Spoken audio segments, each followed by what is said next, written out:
اور کہا کما ارسلنا فیکم رسولا منکم یتلو علیکم آیاتنا، تمہیں میں نے وہ رسول دیے ہیں تمہیں میں سے جو تم پر میری آیتیں پڑھیں گے، وَيُزَكِّيكُمْ، اور میرے نبی تمہیں پاک فرما دیں گے۔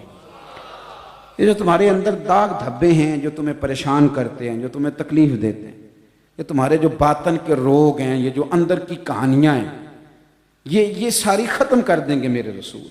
نبی پاک صلی اللہ تعالیٰ علیہ وسلم نے نا لوگوں کے اس مرض کا علاج کیا جو بندے کو سکون میں مبتلا کر دیتا ہے، جو اس بیماری کو نکال دیا جو بے چین کرتی ہے، سکون کی طرف سرکار نے سفر کرایا۔ دیکھو نبی پاک صلی اللہ تعالیٰ علیہ وآلہ وسلم نے لوگوں کے اندر بڑا حسد ہوتا تھا، برادری ازم کا بڑا شور تھا، بڑے مسئلے تھے، اونچ نیچ، میں چھوٹا بڑا، ان ساری چیزوں کو میلاد والے محبوب نے ختم کیا۔ اور نبی پاک صلی اللہ علیہ وسلم نے فرمایا نہ کوئی گورا نہ کوئی کالا، نہ کوئی چودھری نہ کوئی کمی، نہ کوئی بڑا نہ کوئی چھوٹا۔ حضور کسی کی کوئی شان ہے بھی؟ فرمایا ہے ان اکرمکم عند اللہ اتقاکم، جو تم میں رب سے زیادہ ڈرے گا اللہ کی نظر میں اس کی زیادہ عزت ہو جائے گی۔ نبی پاک صلی اللہ علیہ وسلم نے یہ روگ ختم کر دیا، یہ مصیبت ختم کر دی۔ یہ جو بہت زیادہ بیماری ہے لوگوں کے اندر اس دور میں بھی تھی۔ آپ دیکھ لیں ابو جہل نے آ کے نبی پاک صلی اللہ علیہ وسلم کی بارگاہ میں یہ کہا تھا کہ ہمارا دل کرتا ہے آپ کے ساتھ بیٹھیں، لیکن یہاں بلال بیٹھا ہوتا ہے کالے رنگ کا حبشی غلام، دل کرتا ہے بیٹھے پر یہاں سلمان بیٹھا ہوتا ہے، دل کرتا ہے بیٹھے پر روم سے آیا ہوا سہیب بیٹھا ہوتا ہے، تو ان چھوٹے لوگوں کے ساتھ بیٹھیں، تو آپ ذرا ان کو ہٹائیں پھر ہم بیٹھیں گے۔ تو میرے کریم رسول نے فرمایا تم نے نہیں بیٹھنا تو نہ بیٹھو، بلال ادھر ہی بیٹھے گا، سہیب ادھر ہی بیٹھیں گے، عمار بن یاسر یہیں بیٹھیں گے۔ یہ چیز آپ کو، یہ جن لوگوں کو بیماری ہے نا،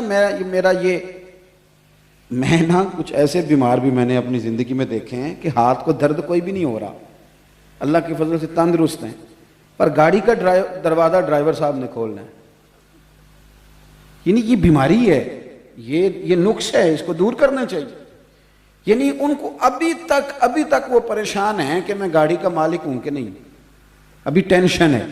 یعنی کوئی دروازہ کھولے تو پتہ چل جائے کہ یہ دروازہ کھولنے والا میرا ملازم ہے، اور یہ بیماری ہے، اس کو دور کرنا چاہیے۔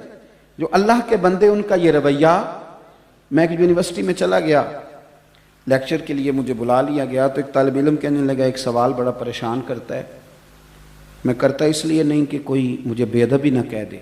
تو میں نے کہا کہ میں چونکہ چھوٹا مولوی ہوں تو میں انشاءاللہ ہو سکتا ہے تیرا مسئلہ حل کر دوں، اور اگر مجھے نہ پتہ ہوا تو میں تحقیق کر کے بتا دوں گا۔ وہ کہنے لگا پیر صاحب میرے ذہن میں ایک سوال ہے کہ نبی پاک صلی اللہ علیہ وسلم نے یک جنبش قلم ایک حکم کے ساتھ سود حرام قرار دے دیا، شراب حرام قرار دے دی، لیکن غلامی نہیں ختم کی، غلام بکتے رہے، بعد میں بھی بکتے رہے۔ تو میرے دل میں یہ خواہش جنم لیتی ہے کہ کاش حضور اعلان کرتے آج کے بعد کوئی غلام نہیں۔ یہ سوالات اٹھتے ہیں نا، اور یہ جو ہمارے لبرل لوگ ہیں نا بیچارے، جو تنخواہ لیتے ہیں، کچھ اینکر پچھلی حکومت سے تنخواہ لیتے تھے، کچھ اس سے لیتے ہیں، اور کچھ تنخواہ لے رہے ہیں کہ اگر تم آ گئے تو پھر ہمارا کیا بناؤ گے، اس وعدے پہ کچھ کام کرتے ہیں۔ تو یہ بیچارے یہ بڑے کمزور سے لوگ ہیں، یہ کسی کے اشاروں پر بات کرنے والے، کلام کرنے والے۔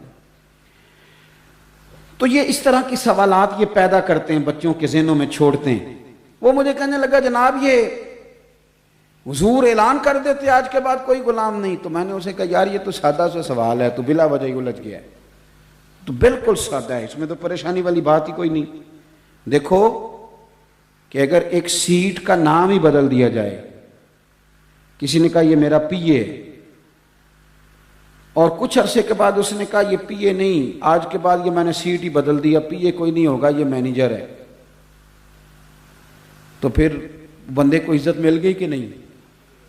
میری بات کی سمجھ آ رہی ہے آپ کو؟ یعنی ایک سیٹ ختم کر دی جائے اور وہاں اعزاز والی نشست رکھ دی جائے، ایک کرسی میلی تھی وہ ہٹا دی، بندہ وہی ہے، اور وہاں بڑی تگڑی کرسی، یہ آپ نے کرسی رکھی ہے نا بڑی تگڑی میرے لیے، تو مجھے اعلیٰ حضرت کی بات یاد آ رہی تھی۔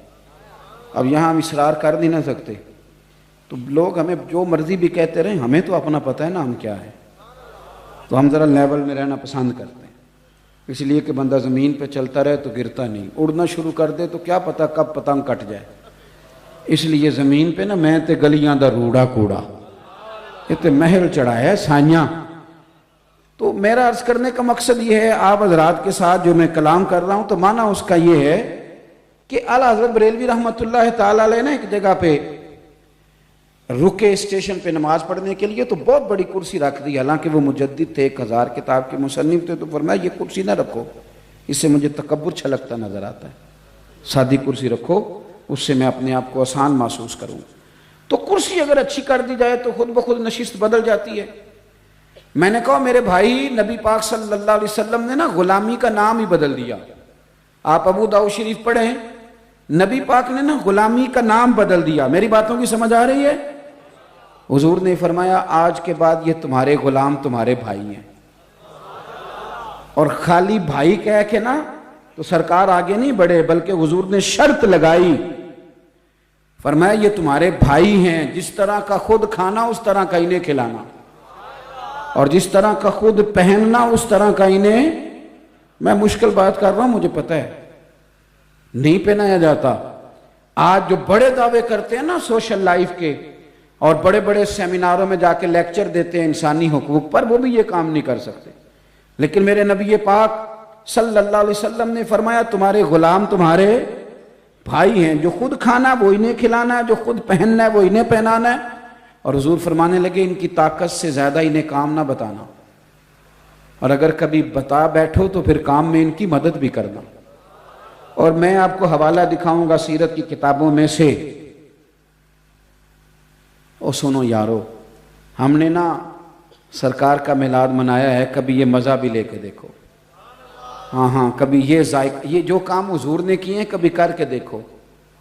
میرے نبی پاک صلی اللہ علیہ وسلم کے غلام اگر کوئی مشکل کام کر رہے ہوتے تھے نا تو اللہ کے رسول خود جا کے ان کی مدد فرمایا کرتے تھے۔ وہ کام ان کے ساتھ حضور خود کراتے، خود سرکار کراتے۔ یہ بہت بڑی بیماری ہے بن کے بیٹھ جانا، یہ بڑا تکلف والا معاملہ۔ اگر آپ کی زندگی سادی ہے تو پھر بڑی آسان ہے، اور اگر زندگی آپ کی سادی نہیں تو پھر وہ آسان ہے۔ مثال دوں، جڑا منڈا 4000 روپے لا کے سر تے بال کھڑے کراندہ ہے نا بیچارہ، وہ بڑا پریشان ہے کہ تکو میں انہیں پیسے لائے نے کسی ویکھے ہی نہیں میرے حال، وہ بڑا پریشان ہے۔ اور جو بابا جی بیچارے سیدھے سویرے گئے تھے نا چارہ کاٹنے، اور شام کو آئے تو منہ دھویا، انہیں کوئی ٹینشن نہیں کہ کوئی فوٹو بنائے چاہے نہ بنائے، کوئی دیکھ اسی کسے دے کچھ بھی نہیں لگ دے، نہ کوئی ساڈا دردی، سادہ زندگی آسان۔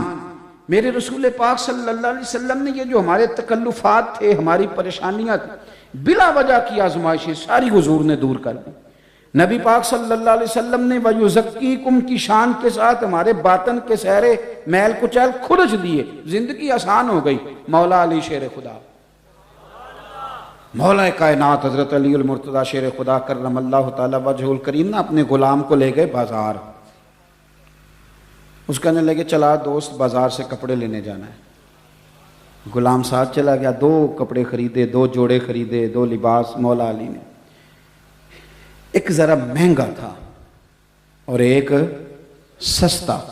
ہم بھی 2 قسم کے کپڑے خریدتے ہیں، دکاندار سے کہتے ہیں پہننے والے دکھا، وہ دکھاتا ہے، پھر کہتے ہیں ذرا دینے دلانے والے بھی دکھا۔ وہ کون سے ہوتے ہیں جی؟ جو پہننے والے نہیں ہوتے، کیونکہ پہننے والا تو ہم نے پہلے لے لیا، اب کیا کر دینے دلانے والا۔ میں سمجھ لیں میری طبیعت میں خشکی ہے، اب کچھ باتیں کر دیتا ہوں اور تکلیف سے کرتا ہوں۔ ایک دوست ایک دن مدرسے کے بچوں کے لیے کپڑے لے کے آئے، اتنے سارے،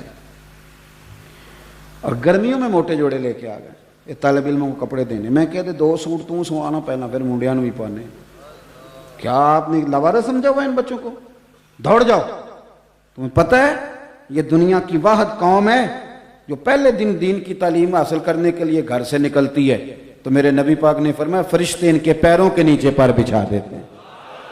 یہ کپڑے جو کو پہنتا نہیں ہے تم طالب علموں کے لیے لے کے آ گئے ہو؟ کس نے تمہیں یہ کہا ہے کہ یہ کوئی مسکین لوگ ہیں، یہ بڑے شاندار لوگ ہیں، لوگوں کے پاس چھوٹی چھوٹی ممبریاں ہوتی ہیں، ان کے پاس مدینے والے کا ممبر ہوتا ہے؟ تم کس طرح کی بات کر رہے ہو؟ یہ کچے پکے معاملے یہاں نہیں چلتے۔ ہاں اور نہ ہم ان طبیعتوں کے قائل ہیں. سانو تخت ہزارے دی لوڑ کی ہے. نالے کی لگے شہر بمبول دے نال اسی اپنی بال کے سیکنے ہیں. سانو کی لگے کسی اور دے نال. ہم خودداری سے جیتے ہیں اور طالب علموں کو خودداری کا درس دیتے ہیں. اس لیے آپ میری بات پر توجہ کریں. حضرت مولا علی شیر خدا رضی اللہ تعالیٰ نے بازار لے گئے غلام کو. 2 جوڑے لیے, ایک ذرا مہنگا تھا ایک سستا تھا. غلام کہتا ہے ڈیفینیٹ تھا کہ جو سستا ہے وہ میرا اور مہنگا آقا کا, لیکن تھیلا ایک ہی تھا. میں نے کپڑے اٹھائے, وہ چوک آ گیا جہاں سے مولا کائنات نے اپنے حجرہ نور میں جانا تھا اور میں نے اپنے گھر آنا تھا. تو حضرت علی فرمانے لگے پتر وہ میرا جوڑا مجھے دے دے.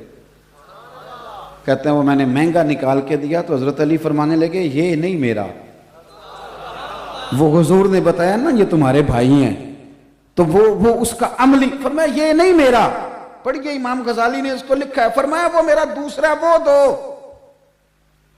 تو غلام نے ایک وجہ بیان کی, کہنے لگا حضور نہیں آپ مہنگا پہنے آپ آقا ہیں, میں سستا پہنتا ہوں میں غلام ہوں.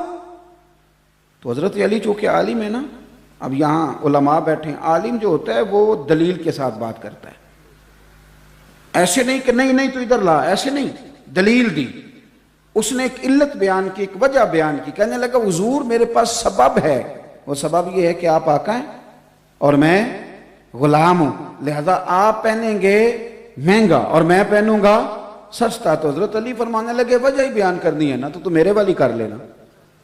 کوئی وجہ ہی بنانی ہے نا مہنگے سستے کی, تو تو نے بھی ایک دلیل دیا تو ایک میں بھی دے دیتا ہوں. کہا حضور آپ کے پاس کیا دلیل ہے؟ تو حضرت علی فرمانے لگے مجھے دے سستا کیونکہ میں بوڑھا ہوں, اور تم پہن مہنگا اس لیے کہ تو جوان ہے.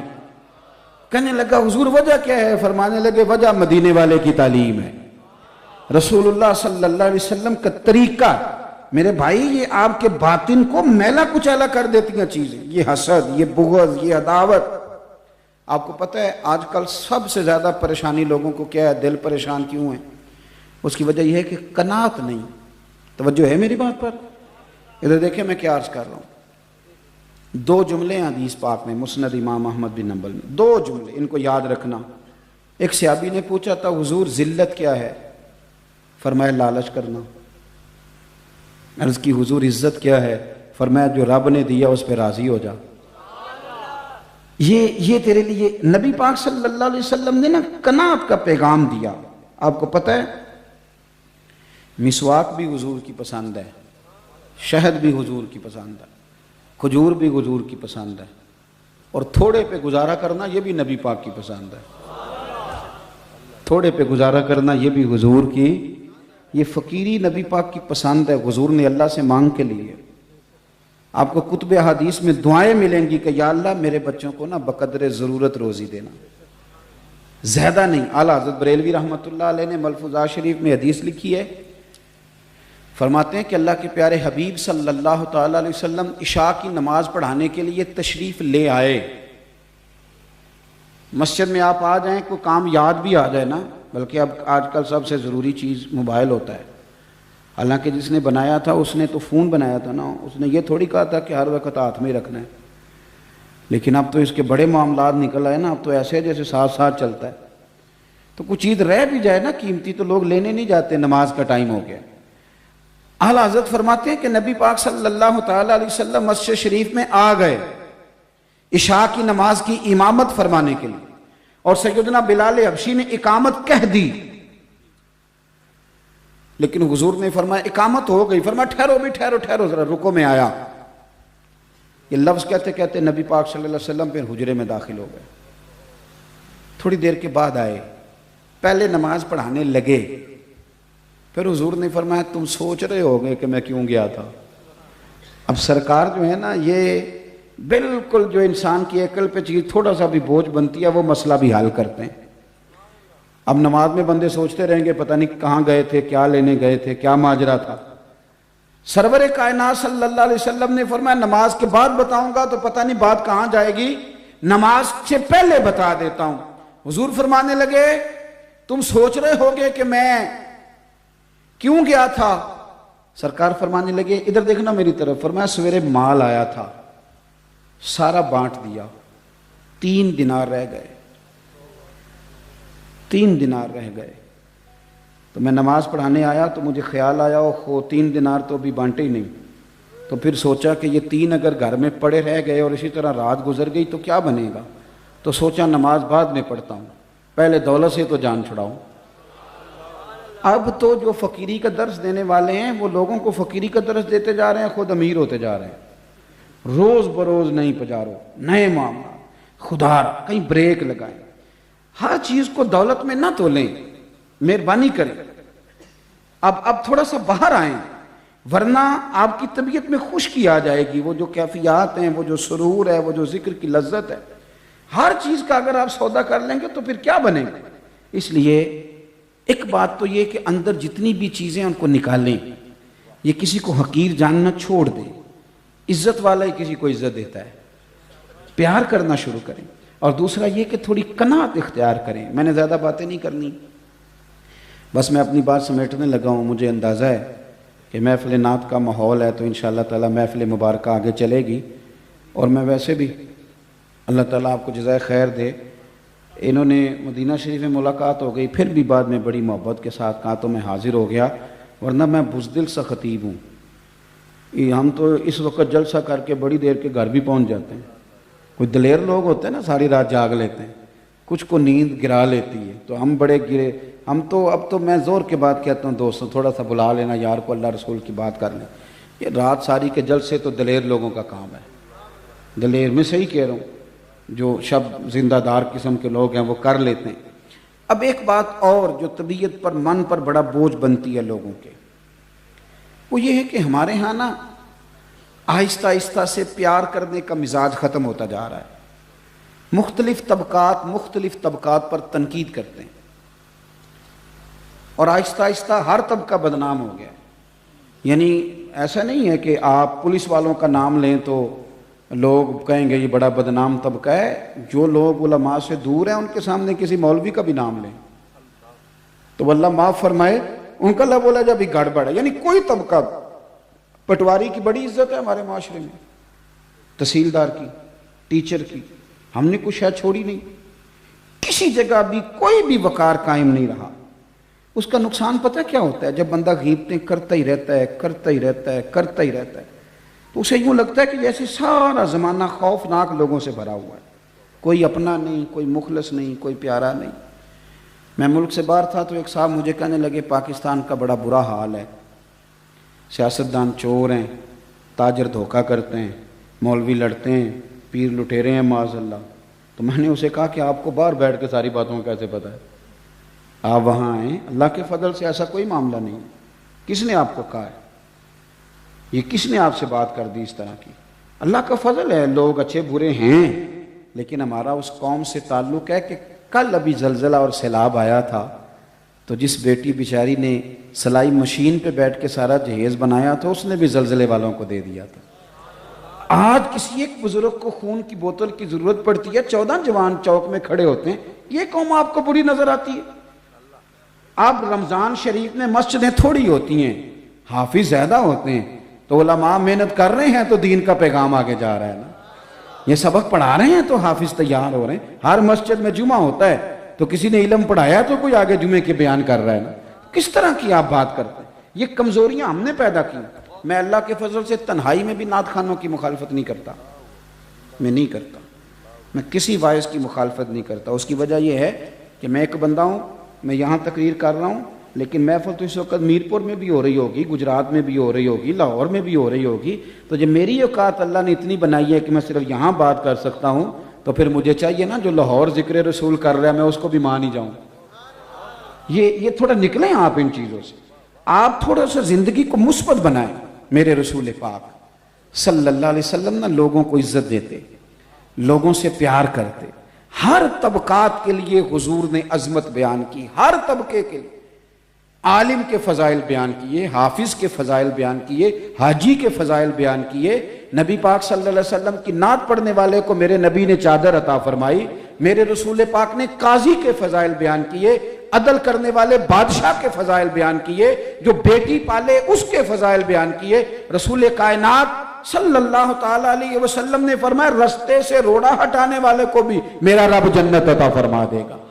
رسول پاک صلی اللہ علیہ وسلم نے محنت کر کے، مزدوری کر کے، کوشش کر کے پیسہ کمانے والے کو اللہ کا دوست کہا۔ حضور نے تاجر کے بارے میں کہا، تاجر کے بارے میں ترمذی کی حدیث ہے، فرمایا تو سچ بول کے تجارت کرنا، اللہ سچے تاجر کو قیامت کے دن نبیوں کے ساتھ جگہ عطا فرمائے گا۔ کون سا ایسا طبقہ ہے جس کی حضور نے، اور یار کچھ نہیں، ایک مومن ہے، داڑھی سفید ہے، کچھ نہیں، مومن ہے اور داڑھی، خالی مومن ہے، نہ حافظ ہے، نہ مولوی ہے، نہ مفتی ہے، نہ قاری ہے، نہ نعت، کچھ نہیں، مومن ہے، داڑھی سفید ہے۔ میرے نبی پاک نے فرمایا یہ میرا مومن سفید داڑھی لے کے جب قبر میں جائے گا ترا فرشتوں سے فرمائے گا اسے عذاب نہ دینا، میرے نبی کی سنت وہ بھی سفید رنگ کی، مجھے حیات دیا اسے عذاب دیتے ہوئے۔ حضور نے تو ہر طبقے کو عزت دی، ہر طبقے کے حصے میں حضور نے عزت لکھی۔ عورتوں نے آ کے عرض کیا تھا یا رسول اللہ صلی اللہ علیہ وسلم، مرد ساری فضیلتیں لے گئے، قاضی بھی مرد بنے، مجاہد بھی مرد بنے، غازی بھی مرد بنے، ہم تو پیچھے رہ گئیں۔ تو نبی پاک صلی اللہ تعالیٰ علیہ وسلم نے فرمایا تمہیں پتہ ہے کہ جب تم حاملہ ہوتی ہو تمہارے پیٹ میں بچہ ہوتا ہے تو کریم محبوب فرماتے ہیں جتنا تلوار لے کے میدان میں جہاد کرنے والے کو اجر ملتا ہے اتنا ان دنوں میں بی بی کو اجر دیا جاتا ہے، اور اگر اسی حالت میں بچے کے ولادت کے وقت وہ انتقال کر گئی تو اللہ کے رسول فرماتے ہیں رب اسے شہیدوں کے ساتھ کھڑا فرمائے گا۔ ہر طبقے کو میرے نبی پاک نے اکرام دیا۔ ہم نہ اپنی عزت سمجھتے ہیں اور نہ کبھی سامنے والے کا اکرام کرتے ہیں۔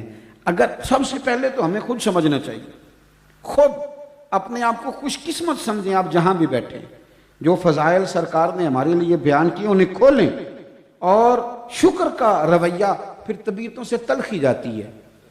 جب آپ راضی رہنے، ہمارے ہاں نا کوئی بندہ آتا ہے وہ ہمیں تلخ کر کے چلا جاتا ہے، یہ ہماری مذہبی سٹیج پہ بھی یہ کام ہوتا ہے، پہلا باری میری ہے تو پھر باری میری ہے، تو اس سے بھی بڑی پریشانی ہے۔ محفل کرانے والا بیچارہ اس طرح ہوتا ہے کہ جس طرح کڑکی میں پھنسا ہوا بندہ ہے، پتہ نہیں کب نکلے گا، کب اس کی جان چھوٹے گی، بڑا خوف۔ یہ مذہبی محافل میں ہوتا ہے، میں ہم کو صحیح بتا رہا ہوں۔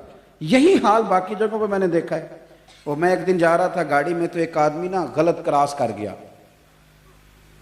تو اب وہ گاڑی بڑی مشکل سے ڈرائیور نے سنبھالی تو اسے غصہ چڑھ گیا، بچے کو، گاڑی چلانے والے کو، وہ تلخ کر گیا ماحول۔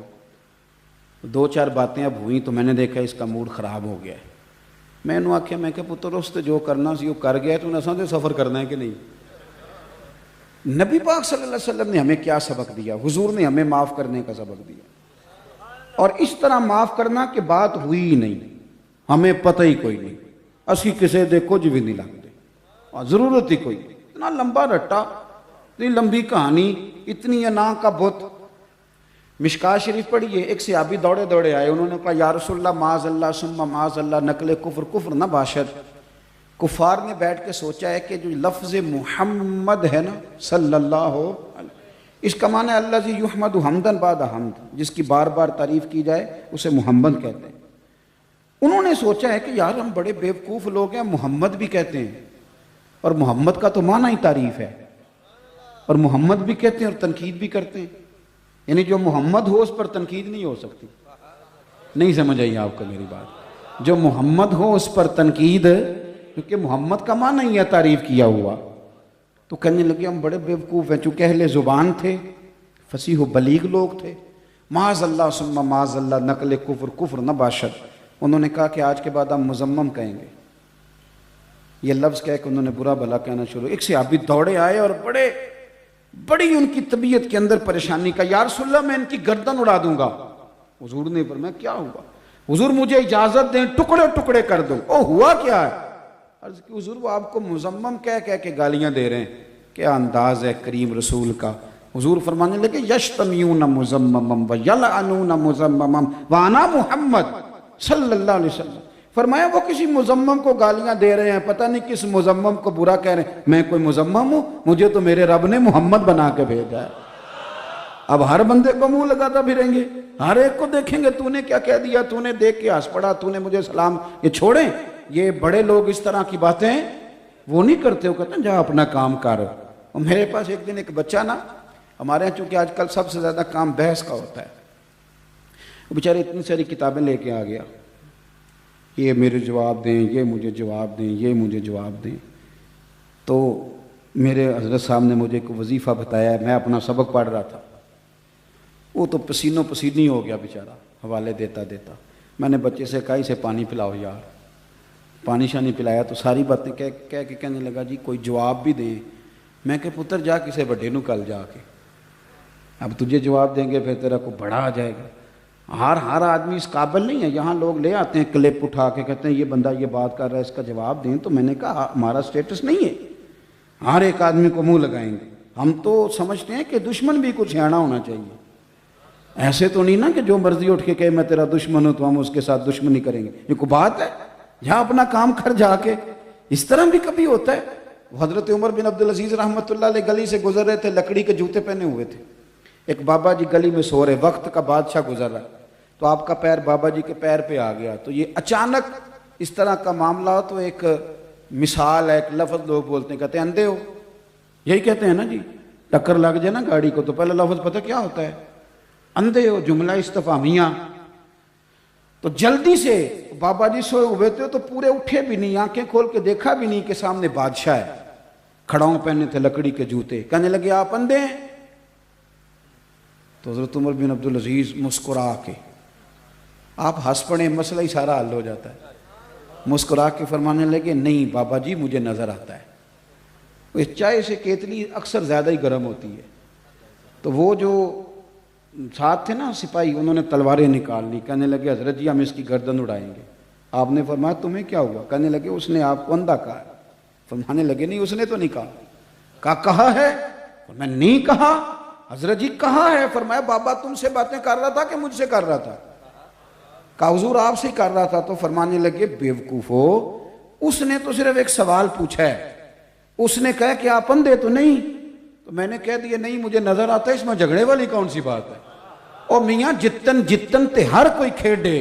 یہ تے سارے بندے جتن نکلے دنیا تے, کوئی ہے جو ہار دے نکلا ہے؟ درویش کہتے ہیں جتن تے ہر کوئی کھیڑے. اوے تو ہارن کھیڑ فقیرہ, اوے جتن دا مل کوڈی پیندائی, ہارن دا مل ہیرا. تو اس لیے یہ بوجھ ہیں آپ کی طبیعت میں. یہ جو ہمارے گھروں میں بیویاں نکلی ہوئی ہیں جیتنے کے لیے, ساس نے بھی جیتنا ہے اور بہو نے بھی ہارنا. اس منڈے پہ جڑا وچکار ہے بیچارہ, انہیں ہار جانا بیچارے نے. آج بھی ہار گیا اور وہ کوئی کام نہیں بیچارہ کر پاتا. میں صحیح بتاتا ہوں, نہ بیچارہ دفتر میں دل لگتا ہے نہ کوئی ڈیوٹی. لڑائی جب گھر میں ہوگی, گھر میں جسے سکون نہیں تو یہ تھوڑا سا نا ان چیزوں سے نکلیں. یہ طبیعتوں کا بوجھ ہیں. میرے اللہ تعالیٰ نے فرمایا کہ میں نے تمہیں وہ نبی دیے ہیں یتلو علیکم آیاتنا ویزکیکم, میری آیتیں پڑھتے جائیں گے اور تمہارے دل صاف کرتے جائیں گے. اس میلاد شریف پہ سب سے ضروری کام یہ ہے کہ ہم نے اپنے دل صاف کرنے. مہربانی فرما اور ہر بندے سے صاف کریں. اجتنبوا کثیرا من الظن ان بعض الظن اثم, بدگمانیوں سے بچیں. اچھے چیزوں کا اچھا ترجمہ کریں. کوئی بات آپ کے سامنے ہو تو مثبت پہلو اس کا قبول کریں. آپ نے خیر کے نظریے کے ساتھ آگے بڑھنا ہے. میں تو اب چونکہ میں بڑا سخت مخالف ہوں یہ جو تقریروں کی بندر بانٹ ہوتی ہے, نعتیں بکتی بکاتی ہیں, میں بڑا, آپ کو پتہ ہے میں بڑی تنقید کرتا ہوں. لیکن میرا ایک نظریہ اور بھی ہے. ایک نعت میں ایک دفعہ نعت پڑھ رہے تھے مرحوم اعظم چشتی کا کلام, تو مجھے بڑا مزہ آیا, بڑا سرور آیا. کوئی بندہ رو رہا ہو تو کئی دفعہ اسے دیکھ کے بھی بندہ رو ہی پڑتا ہے, اس کی کیفیت اثر. تو میرے بھی آنسو آ گئے. تو میں نے ساتھ والے سے کہا آج بڑا مزہ ہے. کہندہ انہیں 40,000 لے آج. تو میں نے کہا تو 10 منٹ ٹھہر جاتا ذرا, مجھے مزہ تو لے لینے دیتا. اور پھر میں مثبت پہلو, ہنسنے کے لیے نہیں, مثبت پہلو عرض کر رہا. میں نے اسے کہا یار پہلے دیتے ہو پھر کہانیاں سناتے ہو, یا تو دیا نہ کرو, یا پھر بعد میں کہانیاں نہ سن. یہ دینے والے بدنامی کرتے ہیں. بعد کیوں آپ ان چیزوں کا بازار لگاتے ہیں جو چیزیں انمول ہیں, اور کیوں بیچنے والے یہ بیچتے بکتے بکاتے ہیں, یہ کو بیچنے والی چیزیں. اور پھر میں نے کہا آج میری بات سنو, جتنا اس بندے نے مجھے مزہ دیا ہے نا اور حضور کی طرف میری توجہ کرائی ہے, 40 تھوڑا ہے, اسے 80 ملنا چاہیے. تو آپ چیزوں کا پلس پوائنٹ بھی تو لینا. ہر جگہ اگر آپ نقصی بیان کریں گے تو پھر تو آپ تھک جائیں گے. اور میں آپ کو بڑی ذمہ داری سے کہتا ہوں, بات ختم کرنے لگا ہوں, نبی پاک نے کم بولنا پسند کرتے تھے. پتہ ہے آپ کو, فرمایا جو چپ رہا نجات پا گیا. اب تو میں نے دیکھا ہے کہانیاں سنا کے نا بندے 3 موبائل رکھیں, کسی کو کوئی کہانی سنا رہے ہیں, کسی کو شام کو لگتا ہے یہ بندہ نارمل نہیں تھوڑا پاگل ہے, وہ گھر میں بھی کوئی کہانی سنا رہا ہوتا ہے. ایسا نہ کریں, ٹھہراؤ, تسلی، حسن، کم بولنا، یہ آپ کو وقار میں مبتلا کرے گا۔ اور اگر آپ بہت زیادہ بولیں گے، بہت زیادہ چپ رہ سیں تے موتی مل سن، ذکر کریں تے ہیرے تے جے پاگلا وانگو رولا پاویں۔ تو یہ ساری چیزیں میں نے وہ آپ کی خدمت میں عرض کی ہیں جو ہمارے باطن کو تکلیف دیتی ہیں۔ ما حاک فی صدرک، جو سینے میں کھٹکتا ہے اسے گناہ کہا جاتا ہے۔ اس لیے اگر سکون چاہتے ہیں تو حسد سے، بغض سے، عداوت سے، جھوٹ سے، غیبت سے، اور ویسے بھی بندوں کا حساب لینا ہمارے ذمہ نہیں، رب کریم کے ذمہ ہے، اللہ لے لے گا حساب جو بندہ غلط ہے۔ تبلیغ ہمارے ذمہ ضرور ہے، دین کا ابلاغ ضرور کریں لیکن طنز نہ کریں۔ اللہ آپ کو شاد و آباد فرمائے۔ آخر دعوانا ان الحمدللہ۔